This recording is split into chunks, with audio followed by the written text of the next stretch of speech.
சரி தொல்லி தூரமா கொண்டு போய் சமாதானப்படுத்து. Excellent, thank you. ராம், யார் அவங்க? மைதிலி. இப்ப அப்படிதானே நீங்க கூப்பிட்டீங்க? ஆமா தானே? ஞொட்டு. யாரு? இல்ல இதோ வரேன். அதாவது உங்க காது தவறி என் வாயில விழுந்திருக்கும். காது தவறி வாயில விழுந்துச்சா? வளரல. என்னப்பா இது?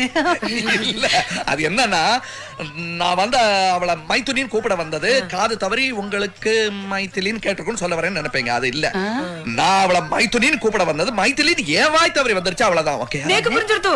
அவ மேகியோட சிஸ்டர். ஓ, அனித்தியானோ? சீச்சி சேச்சியானோ? இல்ல சீச்சினா, அவங்க ரெண்டு பேரும் ட்வின்ஸ் அப்படின்னு சொல்வேன்னு எதிர்பார்த்தீங்க. அதுதான் இல்ல. அவங்க ரெண்டு பேரும் சாதாரணமா எல்லாரையும் போல அண்ணன் தம்பியா பிறக்க வேண்டியவங்க அக்கா தங்கையா பிறந்துட்டாங்க. அக்கா தங்கச்சிக்கிற ஜாட வேற வேறையா இருக்கு. மாமா நான் ஒன்று சொல்லட்டுமா? கேள்வி கேட்கறது ரொம்ப ஈஸி மாமா, பதில் சொல்றதுதான் கஷ்டம். சொல்லி பார்த்தாதான் தெரியும். உடனே நீ ஏண்டாப்பா எதுக்கு டென்ஷன் ஆற? எனக்கு ஒரு டென்ஷன் இல்ல, நான்